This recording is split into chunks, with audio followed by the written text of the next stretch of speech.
మహాశివరాత్రి ఏదైతే దక్షిణ కాశీగా పేరుగాంచినటువంటి శ్రీకాళహస్తి బ్రహ్మోత్సవాలు సాగుతున్నాయి. అయితే ముందుగా మహాశివరాత్రి అనగానే కాళహస్తికి వస్తే భక్త కన్నప్ప కూడా ప్రతి ఒక్క భక్తుడు ఆ యొక్క గుడిని కూడా సందర్శిస్తారు. ఏదైతే భక్త కన్నప్ప అన్న భక్తుడు శివభక్తుడు ఒక నాస్తికుడు. అయితే ఆయన శివుడికి అంత పరమ భక్తుడు ఎలా అయ్యాడు అనేసి అని తెలుసుకునేటువంటి ప్రయత్నం చేద్దాం. మనతో పాటు శ్రీకాళహస్తి దేవస్థాన అర్చకులు ఉన్నారు. సార్, ఏదైతే మనం పురాణాలు కావచ్చు లేకపోతే మనం అనేక కథలు వింటూ ఉంటాం. శివయ్య అనగానే ముందుగా పరమ భక్తుడు భక్త కన్నప్ప అంటారు. శివాలయం ఏదైతే మన శ్రీకాళహస్తిలో కూడా బ్రహ్మోత్సవాలు అంటే ముందుగా భక్త కన్నప్పకే ధ్వజారోహణ చేస్తారు. అసలు భక్త కన్నప్ప నాస్తికుడైనటువంటి వ్యక్తి ఎలా స్వామివారికి పరమ భక్తుడయ్యాడు? ఓం నమ శివాయ. కైలాసవాసి భగవాన్ శ్రీకాళహస్తీశ్వర శివ కరోత నిత్య కళ్యాణం కరుణావరుణాలయ శ్రీ జ్ఞానప్రసూనాంబా సమేత శ్రీకాళహస్తీశ్వర స్వామినే నమః. శ్రీ జ్ఞానప్రసూనాంబా సమేత శ్రీకాళహస్తీశ్వర స్వామివారి యొక్క క్షేత్రమందు మహాశివరాత్రి బ్రహ్మోత్సవములు అంగరంగ వైభవోపేతంగా నిర్వహించబడుతున్నాయి. మొట్టమొదటిగా శ్రీ భక్త కన్నప్ప స్వామివారికి ధ్వజారోహణ కార్యక్రమం ముగిసిన పిమ్మటే శ్రీ స్వామివారికి ధ్వజారోహణ కార్యక్రమం ప్రారంభమవుతుంది.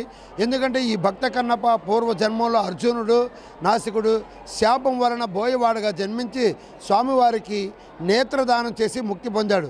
కాబట్టి ఈ క్షేత్రంలో భక్తికి ప్రాధాన్యత ఎక్కువ.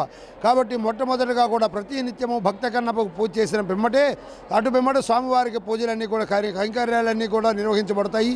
ఈ మహాశివరాత్రి బ్రహ్మోత్సవాలందు కూడా బాగా బహుళ అష్టమి నుంచి కూడా 13 రోజుల పాటు అత్యంత వైభవోపేతంగా నిర్వహించబడతాయి.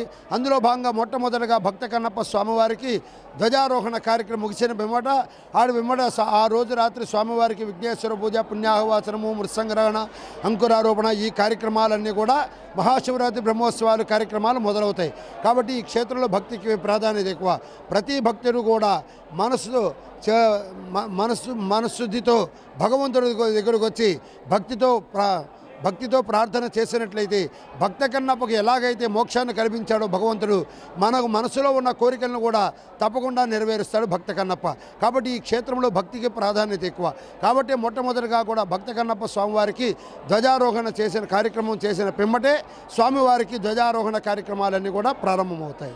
ప్రతి శివరాత్రికి కూడా ఏదైతే బ్రహ్మోత్సవాలు మొదటగా భక్త కన్నప్ప ధ్వజారోహణ తర్వాతే ఇక్కడ కూడా ప్రారంభిస్తారు. అవును సార్, మొట్టమొదటి ప్రతి శివరాత్రి కూడా ప్రతి నిత్యము కూడా భక్త కన్నప్పకు పూజ చేసిన పిమ్మటే స్వామివారికి పూజ చేస్తారు. భక్త కన్నప్ప ఎందుకంటే ఈ క్షేత్రంలో భక్తికి ప్రాధాన్యత ఎక్కువ. అలాగే ప్రతి మహాశివరాత్రి బ్రహ్మోత్సవంలో కూడా మొట్టమొదటిగా భక్త కన్నప్ప స్వామివారికి ధ్వజారోహణ కార్యక్రమం నిర్వహించిన పిమ్మటే స్వామివారికి బ్రహ్మోత్సవ కార్యక్రమాలన్నీ కూడా ప్రారంభమవుతాయి. స్వామి, ఏదైతే ఇవాళ రాత్రి నిర్వహిస్తారు ఏదో లింగోద్భవ దర్శనం, అది ఎలాంటి పుణ్యఫలం భక్తులకు లభిస్తుంది? ఈ రోజున మహాశివరాత్రి, మాఘబహుళ త్రయోదశి మహాశివరాత్రి. ఈ మహాశివరాత్రి రోజున ప్రతి భక్తుడు కూడా వేకువజామునే లేచి స్నానమాచరించి ఉపవాసం ఉండి శివాలయానికి వచ్చి స్వామి అమ్మవారు దర్శించినట్లయితే పార్వతీ పరమేశ్వరుల యొక్క అనుగ్రహం తప్పకుండా లభిస్తుంది.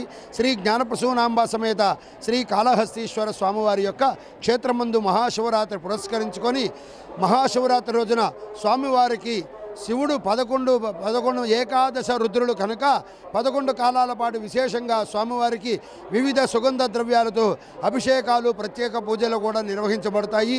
రాత్రి కాలమందు స్వామివారు నంది వాహనంపై, అమ్మవారు సింహవాహనంపై 4 మాడ వీధులందు వెళ్ళి భక్తులకు దర్శనం ఇవ్వడం జరుగుతుంది. భక్తులందరూ కూడా రాత్రి జాగరణ చేసి లింగోద్భవ కాలాభిషేకం అంటే స్వామివారికి జరుగు 11వ కాలాభిషేకమే లింగోద్భవ కాలాభిషేకము. ఆ సమయం ముందు భక్తులందరూ కూడా అధిక సంఖ్యలో వచ్చి శ్రీ స్వామి అమ్మవారిని దర్శించినట్లయితే ఆ పార్వతీ పరమేశ్వరుడు యొక్క అనుగ్రహం చేత వారి యొక్క మనసులో ఉన్న కోరికలన్నీ కూడా నెరవేరి అలాగే ముక్తిని ప్రసాదిస్తాడు పరమేశ్వరుడు. ఓం నమ శివాయ.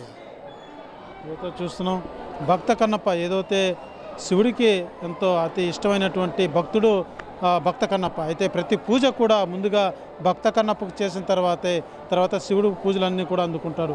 ఏదైతే బ్రహ్మోత్సవాల్లో భాగంగా కూడా మొదటగా భక్త కన్నప్పకి ధ్వజారోహణ జరిగిన తర్వాతే శివుడికి కూడా ధ్వజారోహణ చేసేటువంటి పరిస్థితి ఉంది. ఏదైతే శ్రీకాళహస్తి అనగానే భక్తికి ప్రాధాన్యత కాబట్టి ప్రతి పూజ కూడా మొదటగా భక్త కన్నప్పకు అందించిన తర్వాతే శివుడు పూజ కూడా ఉంటుందనేసి కూడా అర్చకులు తెలియజేస్తున్నారు.